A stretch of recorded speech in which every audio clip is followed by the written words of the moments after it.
Hey, what's good, YouTube? This is Cyrus here from Brave Boxing Club at 6 o'clock in the morning. Just about to have my first class of the day, and I just wanted to talk a little bit about the difference between hard sparring and technical sparring, and just about why both are important, but it's important to recognize the purpose of each of them. First, let's start off with hard sparring. You're going to see that a lot on YouTube, people hitting each other hard, working to the head and to the body, actually really trying to punch each other and work on techniques for speed and for power. I think that's an important detail to think about here. Now, what do I love about hard sparring? Number one, it's more realistic compared to what you're going to be doing when you're actually in an actual match for boxing.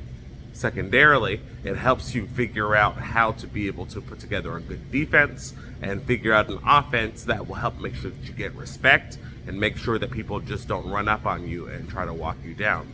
There's some things that only intensity can bring, and the intensity of hard sparring helps get you and keep you in that place. So a lot of good hard sparring can prepare you emotionally and physically for fighting.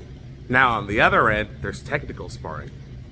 I'm a huge fan of this personally, as it helps reduce the risk of injury, but there's a big caveat. Here's the problem. If you don't have a strong understanding and a strong trust with the person you're sparring with, soft or technical sparring can turn into hard sparring extremely quickly. It doesn't take a whole lot for it to change and shift. Just one person punches just a little too hard or a little too fast or follows through too much, and then suddenly the other person goes tit for tat. And both people inadvertently suddenly are now hard sparring each other. So it doesn't take that much to have it shift from soft sparring to hard sparring. Not much at all. Here's the way I like it though.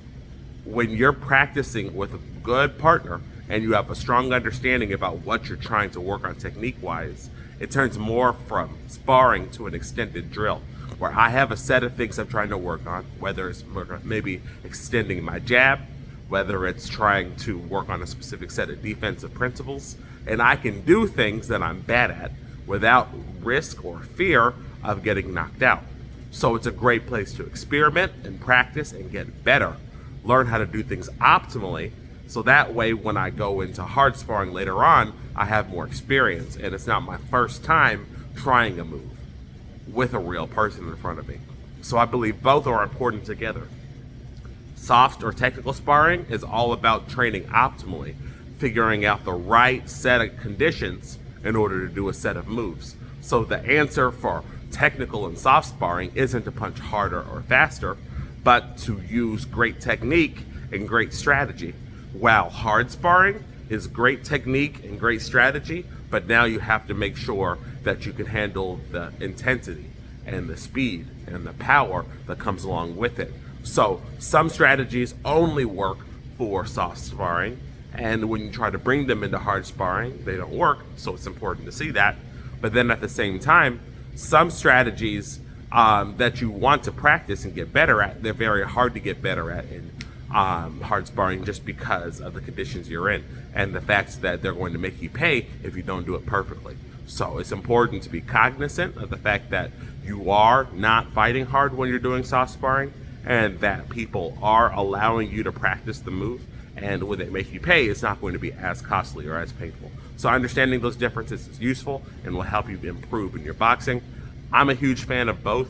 Here at my gym, I like to do soft sparring internally with my members, and then the hard sparring we outsource and bring other gyms in to do that. So that way there's a clear separation between the two and people know how to navigate both. And I think good boxing integrates both, right? Knowing and having good sets of rules around it is important. Always having a coach around, always making sure that we have clear rules and expectations about what we're trying to do, then matchmaking it appropriately so everyone's safe, everyone's working hard and getting better. If you guys are working on any of these things, whether you're doing hard sparring or soft sparring, I'd love to hear your opinion on the matter and just get a consensus. I'd love to hear other opinions on it and just talk more about it. Appreciate you guys. Thanks for watching the video. I'll talk to you guys soon. Peace.